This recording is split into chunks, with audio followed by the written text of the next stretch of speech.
قال الله عز وجل في القرآن المجيد والفرقان الحميد أعوذ بالله السميع العليم من الشيطان الرجيم بسم الله الرحمن الرحيم يا أيها الذين آمنوا توبوا إلى الله توبة نصوحا عسى ربكم أن يكفر عنكم سيئاتكم ويدخلكم جنات تجري من تحتها الأنهار. وقال الله عز وجل في مقام آخر إن تجتنبوا كبائر ما تنهون عنه نكفر عنكم سيئاتكم وندخلكم مدخلا كريما.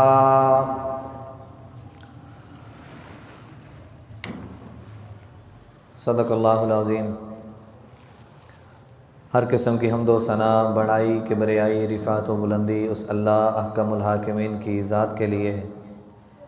وہ اللہ جو ہم سب کا خالق ہے، ہم سب کا مالک ہے، ہم سب کا رازق ہے، ہم سب کا داتا ہے، نفع نقصان کا مالک ہے، بگڑیاں بنانے والا ہے، موت و حیات کا مالک ہے، جو علی کل شیء قدیر ہے. بے شمار لا تعداد ان گنت درود و سلام سید الاولین والآخرین، امام مجتبی، امام الرسل، خاتم الانبیاء، آقائے دو جہاں، کائنات کے سردار نبی جناب محمد الرسول اللہ صلی اللہ علیہ وآلہ وسلم کی ذات اقدس کے لیے، وہ نبی جو ہم سب کی رہبری کے لیے، رہنمائی کے لیے اس کائنات میں دوسرے نبیوں کی طرح نبی بنا کر، پیغمبر بنا کر مبعوث کیے گئے. دعا ہے کہ اللہ احکم الحاکمین ہم سب کو اس نبی کا سچا مطیع اور فرما بردار بنائے، اور ہمیں ویسی زندگیاں گزارنے کی توفیق عطا فرمائے جس طرح کی زندگیاں صحابہ اکرام رضوان اللہ تعالی علیہم اجمعین نے گزاری. ہمیں ویسی زندگی بنانے کی، ویسی زندگی گزارنے کی توفیق عطا فرمائے جس طرح کی زندگی اور جس طرح کا زندہ رہنا آسمان والے رب کو پسند ہے، نبی علیہ الصلاۃ والسلام کو پسند تھا. اللہ ہمیں نیکوکار بنا دے، گناہ گاروں میں سے ہم سب کا نام خارج کر دے. حضرات و سامعین، اللہ احکم الحاکمین نے ہم سب کی رشد و ہدایت کے لیے میرے اور آپ کے پیر و مرشد جناب محمد الرسول اللہ صلی اللہ علیہ وآلہ وسلم کو اس کائنات میں دوسرے نبیوں کی طرح نبی بنا کے بھیجا، اور ایک کتاب عطا کی جس کو قرآن مجید فرقان حمید کہا جاتا ہے. یہ وہ کتاب ہے جس کتاب کو اللہ احکم الحاکمین نے ہم سب کی رشد و ہدایت کا ذریعہ بنایا ہے. انسان خطا کار ہے، گناہ گار ہے، گناہ ہوتے ہیں. گناہ ہو جانے کے بعد اب اس انسان نے اپنی زندگی کو کیسے گزارنا ہے، ان ساری صورتحال پر ہم پچھلے 2 جمعوں سے بحث کر رہے ہیں اور اپنی اصلاح کرنے کی کوشش کر رہے ہیں.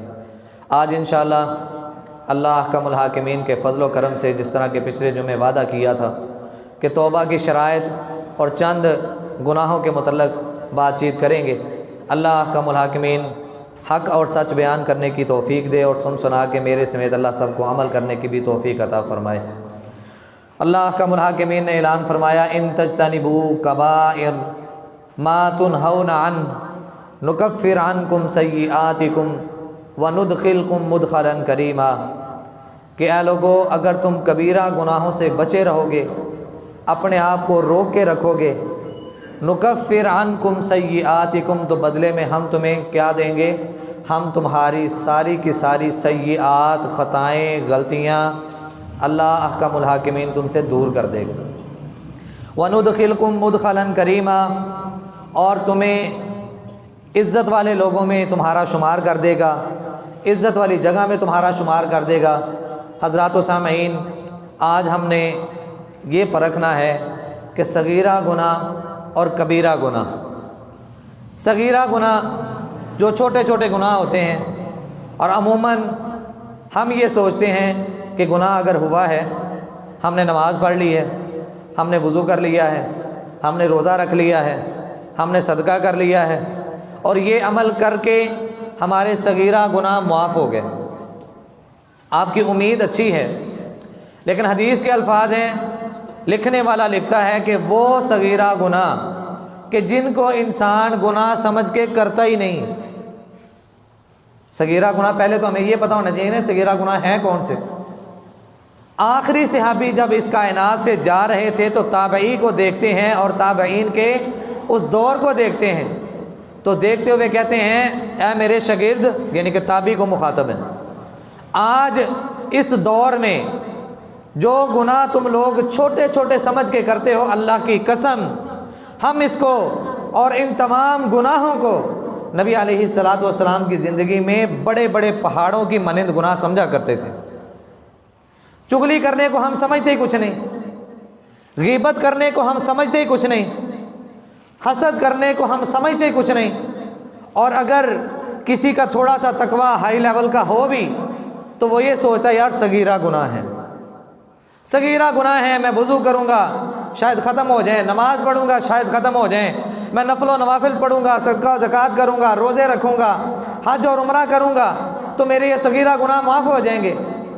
حالانکہ اللہ احکم الحاکمین نے قرآن مجید میں اعلان کیا کہ وہ لوگ جو صغیرہ گناہوں کو گناہ نہیں سمجھتے اور ان پر وہ ڈٹ جاتے ہیں، یہ صغیرہ گناہوں کو اللہ کبیرہ بنا دے گا.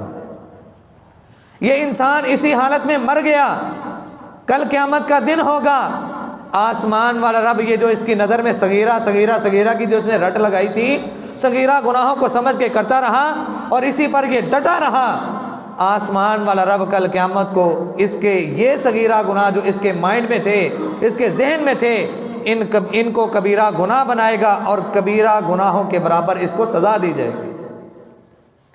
رسول اللہ صلی اللہ علیہ وسلم نے فرمایا، صحیح مسلم کی روایت ہے، آج ہم پرکھیں گے کہ کبیرہ گناہ آخر ہیں کون کون سے، پہچان بھی تو ہونی چاہیے نا کیونکہ ہم نے بچنا ہے. رسول اللہ صلی اللہ علیہ وسلم نے فرمایا، صحیح مسلم کی روایت ہے، ابو ہریرہ رضی اللہ تعالیٰ عنہ اس حدیث کے راوی ہیں، الصلاۃ خمس، آدمی 5 نمازیں پڑھتا ہے. کتنی نمازیں فرض ہیں؟ فجر کی نہیں ہیں، 5 پوری ہیں، یا صرف ظہر کی نہیں ہے اس کے ساتھ فجر بھی ہے، یا فجر ظہر اکیلی نہیں ان کے ساتھ عصر مغرب عشاء بھی ہیں، 5 نمازیں. نبی علیہ السلام نے فرمایا بندے نے فجر کی نماز پڑھی، مثال دے کے بات سمجھاتا ہوں، بندے نے فجر کی نماز پڑھی، ظہر تک یہ جو درمیانی وقفہ ہے اس میں اس نے کوئی صغیرہ گناہ کر لیے، اللہ احکم الحاکمین نے اس عمل کو دیکھتے ہوئے اس کے صغیرہ گناہوں کو معاف کر دیا جو فجر سے ظہر تک کے تھے. ظہر سے لے کے عصر تک درمیانی گیپ میں اس سے کوئی گناہ ہوا، اس نے ظہر کی نماز باجماعت پڑھی تھی، اب عصر کے لیے آیا ہے، درمیانی گیپ میں جتنے صغیرہ گناہ ہوئے اللہ معاف کر دے گا اس عمل کو دیکھتے ہوئے. آج ہم اپنے آپ پر غور کریں، اپنا محاسبہ کریں. ایک تو ہم گناہ اتنے کرتے ہیں کہ حساب و کتاب ہی نہیں لگایا جا سکتا، اور اوپر سے ہماری نمازوں کی سستیاں، اوپر سے ہمارے نمازوں کی کمیاں کوتاہیاں گننے میں نہیں آتی. تو یہ گناہ، یہ نمازیں، یہ ایک نماز سے دوسری نماز کا جو کفارہ ہے یہ پھر اس انسان کے لیے کیسے بنے گا کہ جس بندے نے نہ تو فجر کی پرواہ کی، نہ ظہر کی، نہ عصر، نہ مغرب، نہ عشاء، اس کے صغیرہ گناہ بنتے گئے اور اس کی معمولات زندگی ایسے ہی گزرتی گئی. ایسے لوگوں کے متعلق اللہ نے کہا ہے کہ ان کے صغیرہ گناہوں کو کبیرہ بنا کے کل قیامت کو ان کو کبیرہ کے برابر ان کو سزا دی جائے گی. نبی علیہ السلام نے فرمایا ایک نماز سے دوسری نماز، یہ انسان کے لیے اللہ نے، رسول اللہ صلی اللہ علیہ وسلم کی امت کے لیے بڑا انعام جو رکھا ہے، ان کو کفارہ بنا دیا ہے. ایک نماز سے دوسری نماز گناہوں کا کفارہ ہے. والجمعۃ الی الجمعہ، انسان نے ایک جمعہ ادا کیا، جمعے کے حق ادا کیے، جمعے کے جو آداب تھے اس کو مد نظر رکھا، جمعے کے پورے اجر کو سمیٹ کے گیا. ہم نے حدیثیں سنی ہیں جمعے کے آداب کیا ہیں، جمعے کے ارکان کیا ہیں، جمعے کے آداب اور جمعے کے حقوق کیا ہیں، ہم نے سارا کچھ سنا ہے. ایک جمعے سے دوسرے جمعے تک پورے ہفتے میں اس نے جتنے بھی صغیرہ گناہ کیے، خوش نصیبی ہے اس انسان کے لیے کہ اگر اس نے اس جمعے کو رو کے اپنے گناہوں کو سامنے رکھ کے اپنے رب سے پکی سچی توبہ کر لی، پھر تو اس کے صغیرہ کبیرہ گناہ دونوں معاف کر دیے گئے. لیکن اگر اس نے توبہ نہیں کی، استغفار نہیں کیا، ایک جمعہ اس نے پچھلا ادا کیا تھا، آج دوسرا جمعہ ادا کرنے کے لیے آیا ہے، پچھلے جمعے سے لے کے آج کے جمعے تک درمیانی گیپ میں جتنے بھی اس سے صغیرہ گناہ ہوئے ہیں آسمان والے رب نے جمعے کو جمعے کے لیے کفارہ بنایا ہے، سارے گناہوں کو معاف کر دیا جاتا ہے۔ کوئی پڑھنے والا ہو تو صحیح، ہم تو جمعے سے جان چھڑاتے ہیں، جمعے سے بھاگتے ہیں۔ بھگانے والا کون ہے؟ ہمارے دلوں میں وسوسے ڈالنے والا کون ہے؟ شیطان ہے، جس نے کل کو ہمارا حمایتی نہیں بننا۔ اس نے صرف ہمارے دل میں بات ڈالی، یار چھڈ پر اتنے کی لین جانے، آدھا پونا گھنٹہ مولوی ہمیں کھپدا رہتا، بات کوئی سمجھ نہیں آتی، پیڑ پلے پڑتی کوئی نہیں، چھوڑ، جب جماعت کا ٹائم ہوگا تب چلے جانا۔ نبی علیہ الصلوۃ والسلام کی حدیث ہے کہ جب خطیب خطبہ دینے کے لیے ممبر پر بیٹھ جاتا ہے اور اذان شروع ہو جاتی ہے، خطیب خطبہ دینے کے لیے ممبر پر بیٹھ جاتا ہے، آسمان سے آئے ہوئے وہ فرشتے جن کی اللہ نے یہ ڈیوٹی لگائی ہوتی ہے کہ جاؤ ذرا جا کے زمین کا چکر لگاؤ، سیر کرو، اور آج جمعہ ہے اور جمعے والی لسٹ بنا کے لے کے آؤ، میرے کون کون سے محبت کرنے والے، میرے ساتھ محبت کے دعوے کرنے والے کون کون سے لوگ ہیں جو جمعے کا حق ادا کرتے ہیں۔ اور جمعے کا سب سے پہلا حق یہ ہے کہ خطیب کے ممبر پر بیٹھنے سے پہلے مسجد میں آیا جائے۔ اس کے بعد جو آتا ہے، نبی علیہ الصلوۃ والسلام نے فرمایا فرشتے بھی اپنا رجسٹر بند کر دیتے ہیں اور یہ صفوں میں بیٹھ کے جمعہ سنتے ہیں۔ خطبہ مکمل ہوتا ہے، جمعہ ختم ہوتا ہے، اس کے بعد یہ اپنے رب کی طرف بلند ہوتے ہیں اور اس لسٹ کو اپنے رب کے سامنے پیش کرتے ہیں کہ اللہ یہ بندے تیرے جنہوں نے آج جمعہ ادا کیا۔ شیطان کہتا کوئی نہیں، نماز بھی پڑھ لے گا تو جمعہ کا ثواب مل جائے گا، اس سے پہلے جو اللہ اور اس کے رسول کی باتیں، جو واعظ اور نصیحت ہوئی ہے، وہ کہاں گئی؟ اگر یہ بات ہوتی تو نبی علیہ السلام قید نہ لگاتے، پابندی نہ لگاتے۔ اسی لیے فرمایا کہ ایک جمعے سے دوسرا جمعہ کفارہ ہے گناہوں سے۔ اللہ ہمیں جمعے کے حقوق ادا کرنے کی توفیق عطا فرمائے۔ وَرَمَضَانُ إِلَىٰ رَمَضَان مُكَفِّرَاتٌ مَا بَيْنَهُنَّ، ایک رمضان سے دوسرے رمضان تک پورے سال میں انسان سے جتنے صغیرہ گناہ ہوئے ہیں، یاد رکھیے گا قاعدہ قانون یہ ہے کہ صغیرہ گناہ جو چھوٹے چھوٹے گناہ ہیں، جو اللہ کو پتہ ہے کہ ہمارے کون سے ہیں، انسان کوئی بھی نیک عمل کرتا ہے اللہ اس کے گناہوں کو زائل کرتا جاتا ہے، لیکن کبیرہ گناہ ایسے ہیں کہ جو بغیر توبہ کے معاف نہیں کیے جاتے۔ کبیرہ گناہ آج ہم ذرا پہچانے تو صحیح کہ کبیرہ گناہ کہاں کن کو جاتا ہے۔ نبی علیہ الصلوۃ والسلام نے صحابہ اکرام کی جو تربیت کی اور صحابہ اکرام کے شاگرد تابعین، تبع تابعین، آگے محدثین، آگے ائمہ احادیث، بڑی انہوں نے محنتیں کی اور آج دین کو سمجھنا ہمارے لیے مشکل رہ ہی نہیں گیا۔ نبی علیہ الصلوۃ والسلام نے اس گناہ کو کبیرہ گناہ قرار دیا ہے جس گناہ کے بارے میں ہلاکت اور بربادی کا لفظ بولا گیا ہو۔ کیا لفظ بولا گیا ہو؟ جس گناہ کے متعلق ہلاکت اور بربادی کا لفظ بولا گیا ہو، اس گناہ کو میرے اور آپ کے پیر و مرشد جناب محمد الرسول اللہ، سب پیار سے کہتے ہیں صلی اللہ علیہ وسلم، آقا علیہ الصلوۃ والسلام نے ایسے گناہوں کو کبیرہ گناہ شمار کیا ہے۔ قرآن میں اللہ احکم الحاکمین 30ویں پارے کی سورۃ ہمزہ کے اندر اعلان کرتے ہیں وَيْلٌ لِكُلِّ ہُمَزَةٍ لُمَزَةٍ، ہلاکت ہے ہر اس آدمی کے لیے جو منہ پر برائی کرے یا پیٹھ پیچھے برائی کرے۔ آج ہمارے ہاں یہ گناہ تصور ہی نہیں کیا جاتا، ہم اس کو چاپلوسی سمجھتے ہیں، ہم سمجھتے ہیں ہم بڑا مارکا مار رہے ہیں، فلاں کی بات میرے ہاتھ لگ گئی، میں اب اس کے اشتہار بناؤں گا۔ جب تک میں نے 2 4 5 10 بندوں کے کانوں میں یہ بات ڈال نہ دی، میری روٹی نہیں ہضم ہوتی، میرا کھانا ہی نہیں ہضم ہوتا۔ رسول اللہ صلی اللہ علیہ وسلم نے فرمایا، آقا علیہ الصلوۃ والسلام پر قرآن اتارا گیا وَيْلٌ لِكُلِّ ہُمَزَةٍ لُمَزَةٍ، منہ پر کسی کی برائی کرنے والا، اگر اس کا ارادہ برائی کا ہے، منہ پر یہ برائی کر رہا ہے، یہ بھی ہلاکت اور بربادی والا عمل کر رہا ہے، یہ کبیرہ گناہ کر رہا ہے، اور اگر کسی کی پیٹھ پیچھے اس کی باتیں دوسروں کے کانوں تک پہنچا رہا ہے تو یہ کبیرہ گناہ کا مرتکب ہے۔ جب تک یہ پکی سچی توبہ نہیں کرے گا اللہ معاف نہیں کرے گا۔ حضرات، وہ گناہ جن کے بارے میں جہنم کی وعید آئی ہے، جہنم کی وعید آئی ہے، آقا علیہ الصلوۃ والسلام نے ان گناہوں کو کبیرہ گناہ میں شمار کیا ہے۔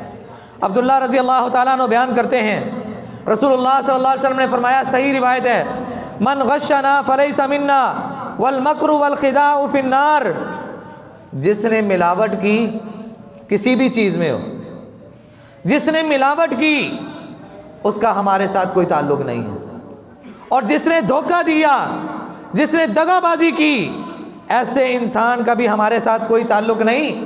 فریب دینے والا نبی کا ساتھی نہیں ہوتا، دھوکہ دینے والا نبی کا ساتھی نہیں ہوتا، ملاوٹ کر کے چیزوں کو بیچنے والا نبی کا ساتھی نہیں ہوتا۔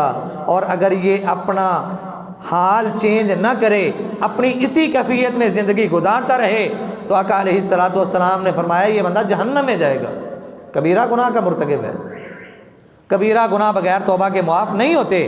اسی لیے تو آسمان والے رب نے کہا ان تجتنبوا کبائر ما تنہون عنہ، اے لوگو اگر تم کبیرہ گناہوں سے اپنے آپ کو بچا کے رکھو گے، کبیرہ گناہوں سے اپنے آپ کو روک کے رکھو گے، تو بدلے میں اللہ احکم الحاکمین تمہارے سارے گناہوں کو معاف کر دے گا اور تمہیں عزت والی جگہ میں داخل کر دے گا۔ لیکن اگر گناہ کا ارتکاب ہوا ہے، معافی نہیں مانگی، اسی حالت میں موت آ گئی، تو پھر اس کا ٹھکانہ جنت نہیں، اس کا ٹھکانہ جہنم ہو سکتا ہے۔ اللہ احکم الحاکمین ہم سب کو محفوظ فرمائے۔ وہ گناہ جن کے بارے میں رسول اللہ صلی اللہ علیہ وسلم نے لعنت کے الفاظ استعمال کیے ہوں، جن احادیث میں، جن اعمال میں لعنت کا لفظ استعمال کیا گیا ہو، آقا علیہ الصلوۃ والسلام نے ان گناہوں کو کبیرہ گناہ شمار کیا ہے۔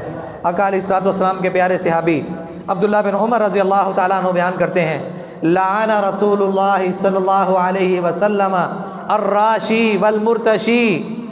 9th 10th پڑھنے والے بچے حدیث زبانی یاد ہوگی۔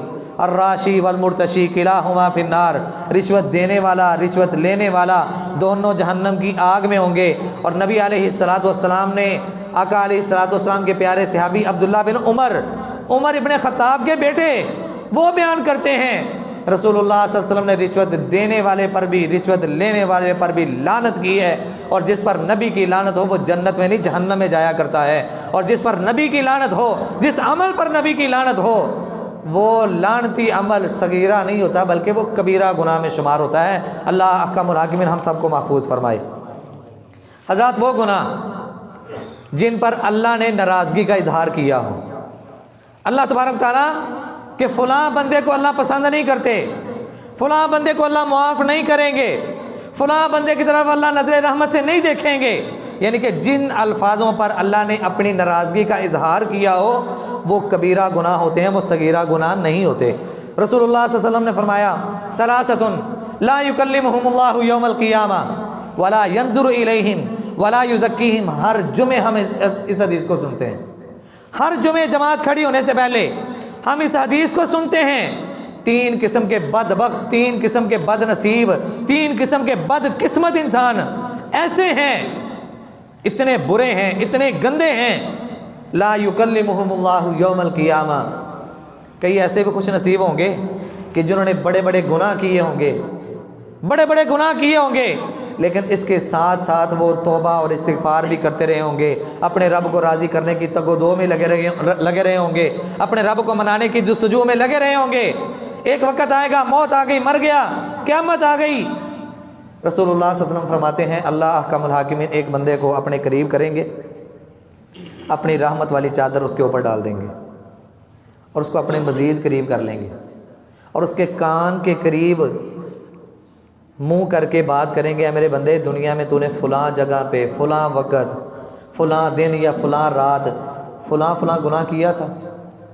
توجہ ہے کہ نہیں سب کی؟ سمجھ آ رہی ہے بات کہ نہیں؟ اللہ احکم الحاکمین بندے سے بات کریں گے، اے میرے بندے دنیا میں فلاں جگہ، فلاں وقت تو نے فلاں فلاں گناہ کیا تھا۔ بندہ کہے گا جی اللہ کیا تھا، فلاں وقت فلاں جگہ تو نے یہ گناہ کیا تھا، تو نے یہ گناہ کیا، یہاں پہ میری حدوں کو کمال کیا۔ بندہ اپنے سارے گناہوں کا اعتراف کرتا جائے گا، اعتراف کرتا جائے گا، جی اللہ میں نے کیا، جی اللہ میں نے یہ بھی کیا، میں نے یہ بھی کیا۔ اللہ کہیں گے مجھے ایک بات بتاؤ، کیا میں نے تیری عزت کو خاک میں ملایا؟ تجھے ذلیل و رسوا کیا؟ تجھے دنیا کے سامنے نشر کیا؟ میں نے تیرے پردے رکھے؟ بندہ کہے گا جی اللہ۔ تو اللہ کہیں گے جا پھر آج بھی میں نے تجھے معاف کیا، آج بھی تیرا پردہ رکھتا ہوں، تیرے عیب کو عیب سمجھتا ہوں، میں نے تجھے معاف کیا، جا جنت میں چلا جا۔ اللہ احکم الحاکمین ہم سب کے ساتھ بھی کچھ اس طرح کا معاملہ کرے کہ اپنا نرمی والا ہاتھ، شفقت والا ہاتھ ہمارے اوپر رکھ دے اور ہماری دنیا بھی اچھی بنا دے، ہماری آخرت بھی اچھی بنا دے۔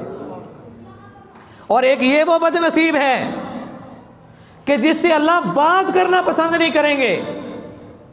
ایک یہ ہے جس کو اللہ نے اپنی رحمت کی چادر میں لے کے اپنے قریب کیا, سرگوشی کی, بات کی, اور اس کے بعد جنت کا داخلہ دے دیا.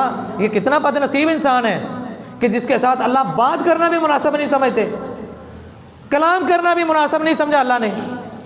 لا یکلمہم اللہ یوم القیامہ, کل قیامت کا دن ہوگا, اللہ اس سے بات نہیں کریں گے. ولا ینظر الیہم, اس کی طرف نظر رحمت سے دیکھا بھی نہیں جائے گا. ولا یزکیہم, اس بندے کے گناہوں کو معاف بھی نہیں کیا جائے گا, اس کو گناہوں سے پاک صاف بھی نہیں کیا جائے گا. ہزاروں نہیں کروڑوں کی تعداد میں لوگ ہوں گے کہ جن کو کل قیامت کو اللہ معاف کر کے جنت کا داخلہ دے گا, لیکن یہ ایسا بد نصیب انسان ہے, یہ کبیرہ گناہ کرتا رہا, اور صرف کرتا ہی نہیں رہا بلکہ اس نے اپنی پوری زندگی ڈٹ کے انہی گناہوں پر گزاری. اللہ احکم الحاکمین کہتے ہیں کہ نہ تو میں تجھے پاک کروں گا, نہ تیری طرف نظر رحمت سے دیکھوں گا, نہ تیرے ساتھ بات کروں گا. وہ تین قسم کے بدبخت انسان ہے کون؟ المسبل, اپنی پینٹ ہے, شلوار ہے, تہمد ہے, اپنے نچلے والے حصے کو, شرمگاہ والے حصے کو ڈھکنے کے لیے جو چیز استعمال کی جاتی ہے وہ ٹراؤزر ہے, وہ کچھ بھی ہے. رسول اللہ صلی اللہ علیہ وسلم نے فرمایا جس بندے کے ٹخنے ڈھکے ہوئے ہوں گے اور اسی پر اس نے زندگی گزاری, اس نے کبیرہ گناہ کا ارتکاب کیا اور معافی مانگے بغیر, توبہ کیے بغیر مر گیا, کل قیامت کو ان بدبختوں میں اس کا شمار کیا جائے گا جن تین بدبختوں سے نہ تو اللہ بات کریں گے, نہ ان کو گناہوں سے پاک کریں گے, اور نہ ہی نظر رحمت سے دیکھیں گے. کل قیامت کو اس بد نصیب کا شمار ان لوگوں میں کر دیا جائے گا جس نے اپنی پینٹ, اپنی شلوار, اپنی تہمد, اپنا ٹراؤزر جو بھی یہ پہنتا ہے ٹخنوں سے اس نے نیچے رکھا. مرد حضرات کے لیے نبی علیہ الصلوۃ والسلام کا حکم ہے کہ اپنے ٹخنوں کو ہمہ وقت ہمیشہ ننگا رکھا کریں. عموماً ہم جب یہ اعلان کرتے ہیں اس وقت کئی لوگ چلیں, اللہ تبارک تعالیٰ نے شاید ان کے اس ادا کو بھی پسند کر لیا ہو, لیکن دعا کیا کریں کہ اللہ ہمیں اس پر ہمیشگی اختیار کرنے کی توفیق عطا فرمائے. یہ عمل دیکھنے میں بڑا چسکے دار ہے, بڑا مزیدار ہے, بڑا لطف اندوز لگتا ہے. ہماری سوچ ہے نا, ہماری سوچ ہے. اگر نبی علیہ الصلوۃ والسلام پر یہ دین بنا کے اتارا جاتا تو صحابہ اکرام کی طرف پھر وہ سوال کی شکل میں یا احادیث کی شکل میں وہ آج ہمارے پاس ہوتا. نبی علیہ الصلوۃ والسلام نے کئی حدیثیں سنائیں, ان میں اس بات کا بھی ذکر ہوا کہ کئی لوگ ہوں گے بڑے امیر ہیں لیکن اللہ کے راستے میں خرچ نہیں کرتے, یعنی کہ حسن کو لے کے کچھ بات ہوئی. صحابہ اکرام کہتے ہیں اللہ کے نبی صلی اللہ علیہ وسلم کیا اچھا لباس پہننا, اچھے جوتے پہننا, کیا یہ بھی تکبر کے زمرے میں آتا ہے؟ نبی علیہ الصلوۃ والسلام فرماتے ہیں میرے صحابہ یہ تکبر کے زمرے میں نہیں. ان اللہ جمیل یحب الجمال, اللہ خوبصورت ہیں, خوبصورتی کو پسند کرتے ہیں. اگر شلوار ٹخنوں سے نیچے رکھنے میں خوبصورتی ہوتی, میں اللہ کی قسم اٹھا کے کہتا ہوں ممبر رسول پہ کھڑا ہوں, میرا نبی کبھی منع نہ کرتا. اور اگر نبی علیہ الصلوۃ والسلام نے مرد حضرات کو یہ حکم دیا ہے کہ اپنی شلوار ہمہ وقت ٹخنوں سے اوپر رکھا کریں تو یقیناً اس میں مومن بندے کی, مسلمان بندے کی خوبصورتی نہیں ہے. آپ اس بات سے اندازہ لگا سکتے ہیں کہ صحابہ اکرام نبی علیہ السلام کی باتوں کو کتنی عزت دیا کرتے تھے. عمر فاروق رضی اللہ تعالیٰ عنہ کا نام سنا ہے کہ نہیں؟ کتنے خلیفہ بنے یہ؟ پہلے خلیفہ ابو بکر اور دوسرے خلیفہ عمر فاروق رضی اللہ تعالیٰ عنہ. جب ان کے پیٹ پر خنجروں سے وار کیا گیا اور ان کو ان کے گھر میں شفٹ کر دیا گیا, اپنی زندگی کا آخری دن جو انہوں نے گزارا ہے نا اس کی بات بتانے لگا ہوں. زخم اتنے گہرے تھے کہ صحیح طرح بات نہیں کی جاتی تھی, صحیح طرح بولا نہیں جاتا تھا. بہرحال ایک بندہ پتہ لینے کے لیے آیا, تیمارداری کے لیے آیا, اور بات چیت کر کے کہتا ہے عمر فاروق رضی اللہ تعالیٰ عنہ اللہ نے آپ کو کتنی خوش نصیبی والی زندگی سے نوازا ہے کہ آپ نبی علیہ الصلوۃ والسلام کی دعا کی برکت کی وجہ سے مسلمان ہوئے. اس کے بعد نبی علیہ الصلوۃ والسلام کی صحبت آپ کو ملی, آقا علیہ الصلوۃ والسلام کی نبوت والی زبان نے آپ کو اپنا وزیر بنایا, دنیا میں بھی آخرت میں بھی. اس کے بعد اللہ احکم الحاکمین نے آپ کو نبی کا ممبر دے دیا, آپ کو نبی کی مسجد دے دی. اور کتنی خوش نصیبی والی بات ہے کہ آج آپ شہیدوں کے مرتبے پر فائز ہونے کے لیے جا رہے ہیں. صحابہ کو پتہ چل گیا تھا, نبیذ پلاتے تھے. نبیذ اس وقت کی ایک بوٹی تھی جو زخموں کو بھر دیتی تھی. نبیذ پلائی گئی, زخموں پہ لگائی گئی, جیسے ہی پلائی وہ زخموں کے راستے سے باہر آ گئی. صحابہ کرام کو اندازہ ہو گیا کہ اب یہ بچیں گے نہیں. تیمارداری کے لیے آیا ہوا انسان یہ باتیں کر رہا ہے، بڑی اچھی گفتگو ہے، حوصلہ دے کے جا رہا ہے، تسلی دے کے جا رہا ہے۔ عمر فاروق رضی اللہ تعالیٰ عنہ دیکھتے ہیں جب یہ انسان اٹھ کے واپس جانے لگا، دروازے کے قریب ہوا تو دیکھتے ہیں اس بندے کی شلوار ٹخنوں سے نیچے ہے۔ اندازہ کیجئے زندگی کی آخری گھڑیاں ہیں، اور آخری گھڑی میں بھی نبی کی دعوت کو نہیں ٹھکرایا، نبی کی دعوت کو نہیں چھوڑا۔ اشارہ کیا، قریب ایک ساتھی تھا، اس کو کہا اس کو بلاؤ، بلایا گیا، قریب بٹھایا اور کہا تجھے پتہ نہیں رسول اللہ صلی اللہ علیہ وسلم نے فرمایا تھا ما اسفل من الکعبین من الازار ففی النار، جو کپڑا ٹخنوں سے نیچے ہوگا کل قیامت کو جہنم میں لے کے جائے گا، جہنم میں جانے کا سبب بنے گا، تجھے اپنے اس عمل سے باز آ جانا چاہیے۔ اس بندے نے فوراً سے اپنی شلوار کو ٹخنوں سے اوپر کیا۔ حضرات اوپر تشریف فرما، مائیں بہنیں، ان سے بھی گزارش ہے وہ بھی ذرا توجہ سے سماعت فرما لیں۔ آج ماحول الٹ ہو گیا، مرد حضرات نے نیچے لٹکانے شروع کر دیے اور خواتین نے اوپر اٹھانا شروع کر دیا۔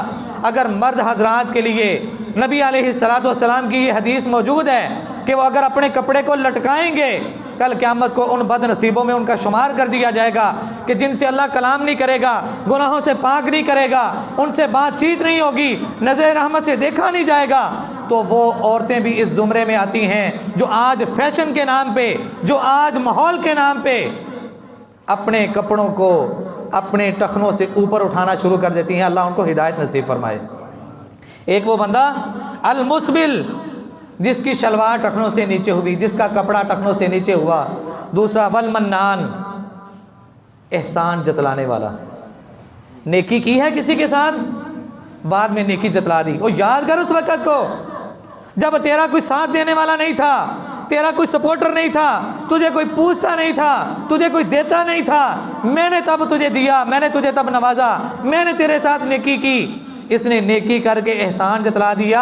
رسول اللہ صلی اللہ علیہ وسلم کی نبوت والی زبان حرکت میں آئی۔ آقا علیہ السلام کہتے ہیں وہ بندہ جس نے کسی کے اوپر احسان کیا، کسی کے ساتھ نیکی کی، نیکی کرنے کے بعد اس نے احسان جتلا دیا، اس بندے کی مثال اس کتے کی طرح ہے۔ کس کی طرح ہے؟ بولیں، اس کتے کی طرح ہے، کتے کی طرح کہ جس نے کچھ کھایا، کھانے کے بعد قے کی، دوبارہ پھر کھایا۔ اس بندے کی مثال جس نے احسان کر کے اپنا جتلایا ہے۔ اور یہ وہ بد نصیب انسان ہوگا جس سے کل قیامت کو نہ تو اللہ بات کریں گے، نہ گناہوں سے پاک کریں گے، اور نہ ہی اس کی طرف نظر رحمت سے دیکھا جائے گا، اس کا ٹھکانہ جہنم ہوگا۔ اور تیسرا والمنفق سلعتہ بالحلف الکاذب، صحیح مسلم کی روایت ہے، یقین نہ آئے تو گھر جا کے آپ مطالعہ کر لیں۔ رسول اللہ صلی اللہ علیہ وسلم نے فرمایا وہ انسان جو جھوٹی قسمیں کھا کے اپنے مال کو بیچتا ہے۔ کتنے قسم کے بندے ہیں؟ اپنے کپڑے کو ٹخنوں سے نیچے لٹکانے والا، احسان جتلانے والا، اور اپنے مال کو وہ ریڑھی پہ لگایا ہے، ٹھیلے پہ لگایا ہے، فیکٹری کا مالک ہے، بہت بڑا تاجر ہے، چھوٹے طبقے سے لے کے ہائی لیول تک چلے جائیں، اگر وہ جھوٹی قسم کھا کے اپنے مال کو بیچ رہا ہے، وہ یاد رکھ لے رسول اللہ صلی اللہ علیہ وسلم کی نبوت والی زبان سے نکلے ہوئے الفاظ جھوٹے نہیں ہو سکتے۔ آقا علیہ السلام نے فرمایا کل قیامت کا دن ہوگا، اس بندے کا شمار ان بد نصیبوں میں کیا جائے گا کہ جن بد نصیبوں سے نہ تو اللہ بات کرے گا، نہ گناہوں سے پاک کرے گا، اور نہ ہی نظر رحمت سے دیکھے گا۔ اور آقا علیہ السلام نے ان گناہوں کو کبیرہ گناہوں میں شمار کیا ہے۔ اللہ احکم الحاکمین ہم سب کو بچنے کی توفیق عطا فرمائے۔ حضرات، وہ الفاظ، وہ حدیثیں کہ جن میں یہ الفاظوں کا استعمال کیا گیا ہو کہ وہ ہم میں سے نہیں ہیں، وہ ہم میں سے نہیں ہیں، ایسا گناہ کرنے والا، ایسے گناہ کا مرتکب انسان کبیرہ گناہ کر رہا ہے۔ رسول اللہ صلی اللہ علیہ وسلم نے فرمایا لیس منا من خبب امرأة على زوجها او عبدا على سیدہ، ابو داود کی صحیح روایت ہے۔ پر بڑا افسوس ہے آج ہم نام نہاد کے مسلمان، آج ہم کیا کرتے ہیں؟ بیٹی کی شادی کرتے ہیں، بیٹی اپنے گھر میں چلی جاتی ہے، اس کے بعد ماں اور بیٹی کا آپس میں رابطہ شروع ہو جاتا ہے۔ بیوی کیا کرتی ہے؟ بیوی سمجھتی ہے کہ میں بڑا مار کا مار رہی ہوں، اور ماں اس سے ہائی لیول کی سوچ سوچتی ہے میں اس سے بڑا مار کا کر رہی ہوں۔ دونوں آپس میں کیا کرتی ہیں؟ خیانت۔ کیا کرتی ہیں؟ بولیں۔ بیوی کیا کرتی ہے؟ اپنے خاوند کے گھر کی ساری باتیں A to Z چھوٹی چھوٹی بڑی بڑی ہر ہونے والا معاملہ وہ اپنی ماں سے شیئر کرتی ہے. اور ماں کیا کرتی ہے؟ ماں سارا سن کے پھر چسکے لیتی ہے، اور چسکے لینے کے بعد اس کو مشورہ دیتی ہے، تو ہون ایتھے انج کر، تو انج کر، تو اس طرح کر، تو اس طرح کر. اور نتیجتاً ہوتا کیا ہے کہ اس بیٹی کا گھر اجڑنا شروع ہو جاتا ہے. گھر میں جو امن اور سکون والی دیواریں تھیں وہ گرنا شروع ہو جاتی ہیں. گھر سے سکون ختم ہونا شروع ہو جاتا ہے، بے چینی اور بے قراری آنا شروع ہو جاتی ہے.